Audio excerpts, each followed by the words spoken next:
Shalom, Bapak Ibu Saudara yang terkasih dalam Tuhan. Pagi hari yang indah ini kita bersyukur kita boleh memuji, menyembah, muliakan Tuhan dan melanjutkan pembacaan firman Tuhan.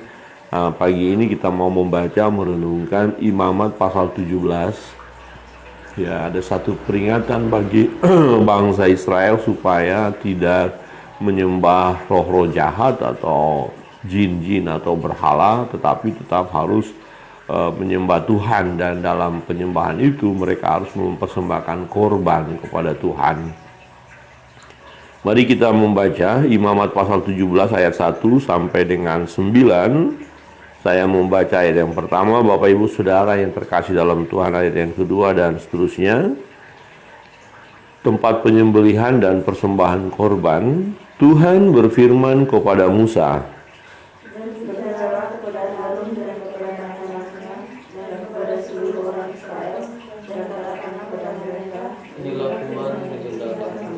setiap orang dari kaum Israel yang menyembelih lembu atau domba atau kambing di dalam perkemahan atau di luarnya,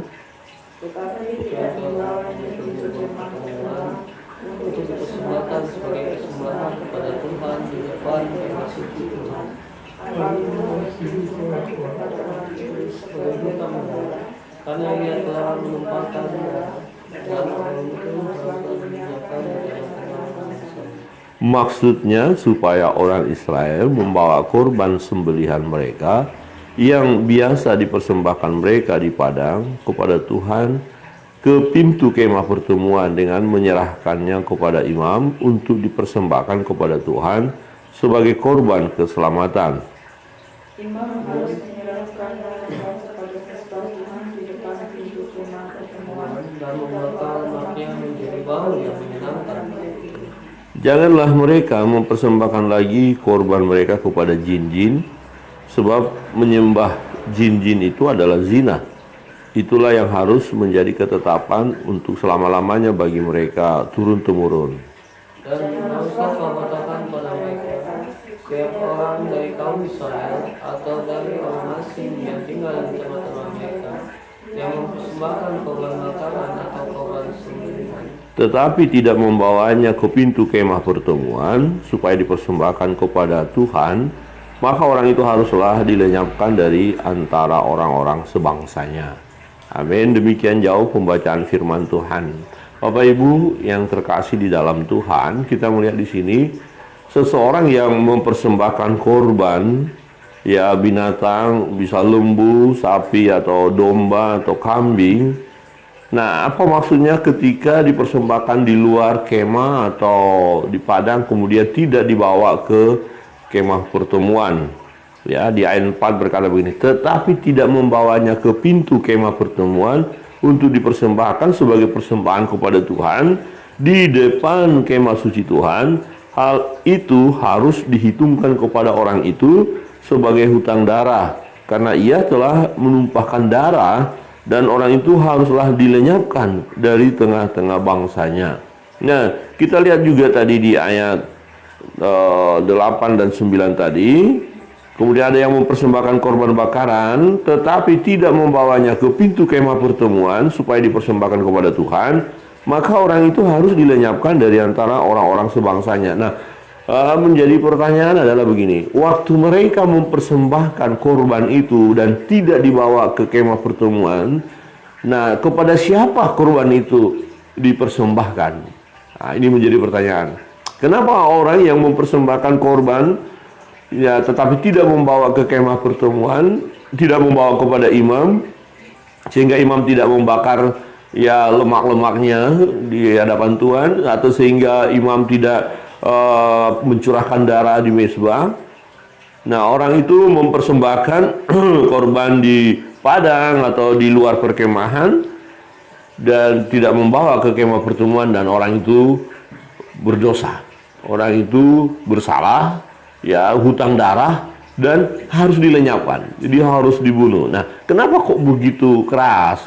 Nah, menjadi pertanyaan tadi, kepada siapa persembahan itu mereka persembahkan? Jadi persembahan korban yang harus dilakukan haruslah di kemah pertemuan, haruslah ke kemah suci, haruslah dipersembahkan kepada Allah melalui imam. Ya, datang kepada imam dan harus dipersembahkan. Nah, kalau tidak dibawa ke kemah pertemuan, mereka bersalah. Mereka berdosa, hutang darah, dan harus dilenyapkan. Nah, di ayat 5 maksudnya dikatakan, maksudnya supaya orang Israel membawa korban sembilan mereka yang biasa dipersembahkan mereka di padang kepada Tuhan ke pintu kemah pertemuan. Jadi harus dibawa dulu ke kemah pintu pertemuan kepada Tuhan ke pintu kemah pertemuan dengan menyerahkannya kepada imam untuk dipersembahkan kepada Tuhan sebagai korban keselamatan. Imam harus menyiramkan darahnya pada mezbah Tuhan di depan pintu kemah pertemuan dan membakar lemaknya menjadi bau yang menyenangkan bagi Tuhan. Jadi kalau ada seseorang mempersembahkan korban, haruslah kepada Tuhan, haruslah kepada Allah. Nah, ini diperingatkan bangsa Israel. Maka dikatakan ayat 7 supaya lebih kita mengerti.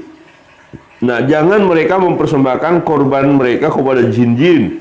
Nah, di terjemahan lain kepada roh-roh jahat.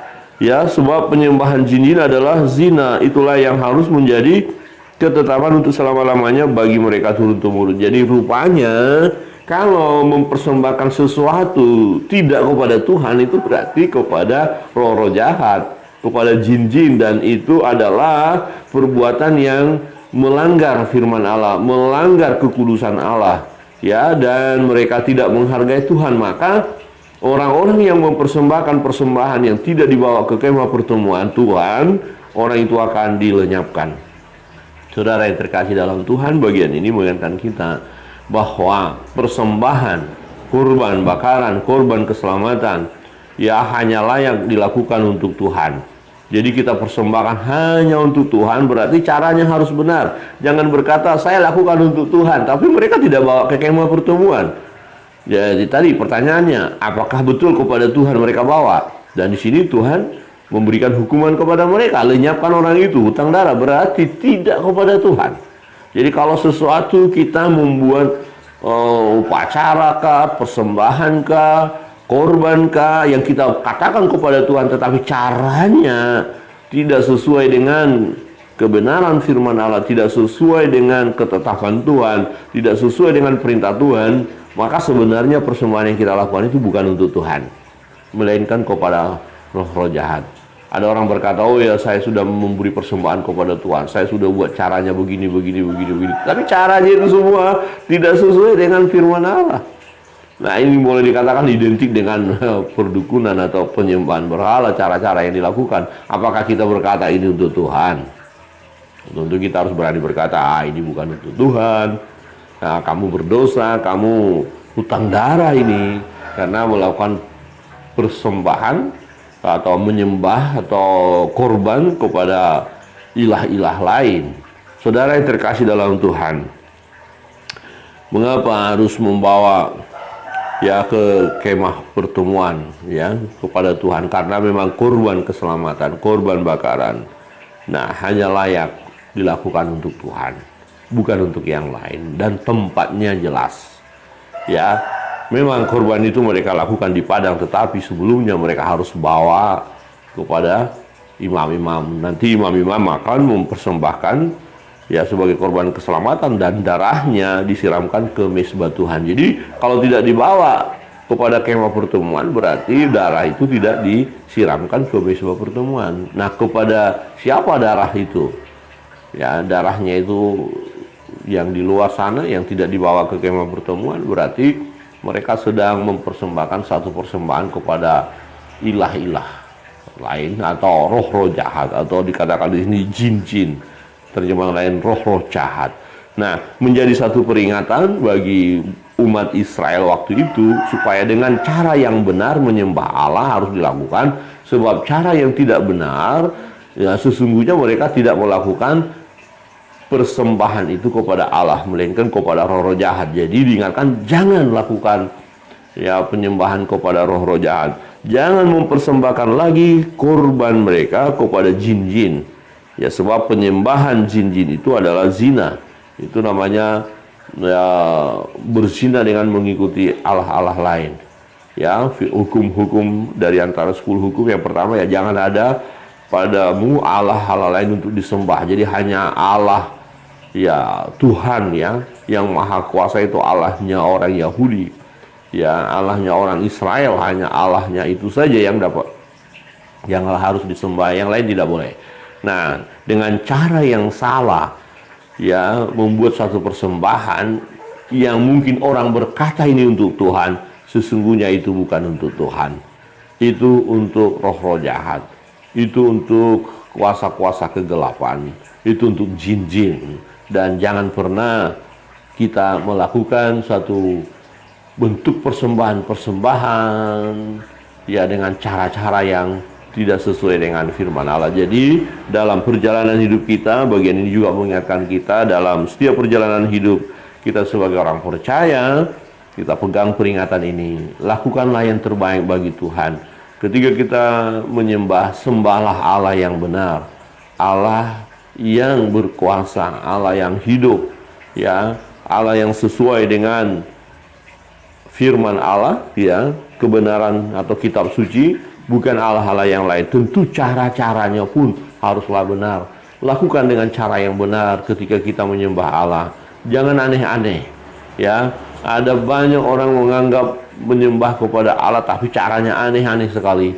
Ya, aneh sekali, ya, ganjil, ya, tidak sesuai dengan firman Allah.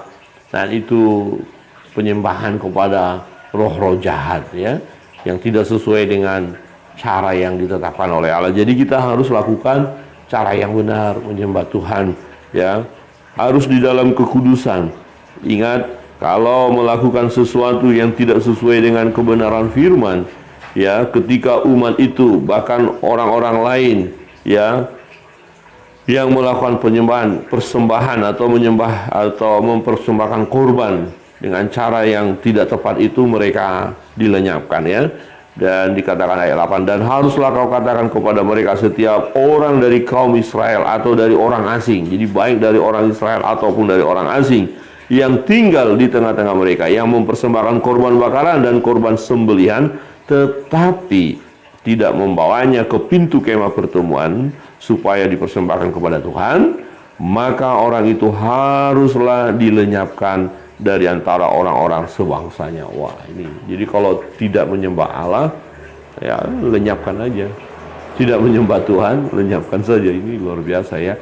Ya, karena memang orang-orang yang melakukan, ya, apa yang tadi tercatat itu berarti mereka melakukan tidak sesuai dengan aturan atau firman Allah, dan itu melanggar kekudusan tadi. Jadi Allah mau supaya umat itu kudus.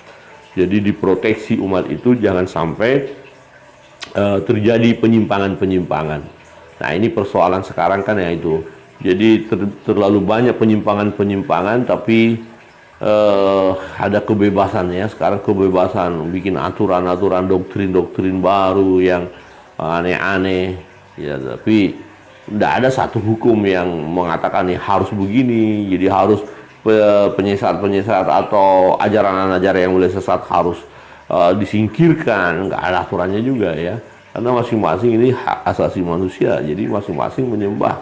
Nah, ini gambarannya seperti antara ilalang dan gandum, tidak langsung dicabut ilalang itu, tapi biarkan tumbuh bersama. Tapi toh pada akhirnya akan disabit dan dipisahkan antara ilalang dan gandum. Tetapi dari setiap kehidupan orang percaya perlu, ya, berjaga-jaga, berwaspada, ya, jangan sampai terlibat dalam penyembahan berhala. Jangan sampai kita melakukan korban-korban yang kita pikir untuk Tuhan padahal bukan untuk Tuhan.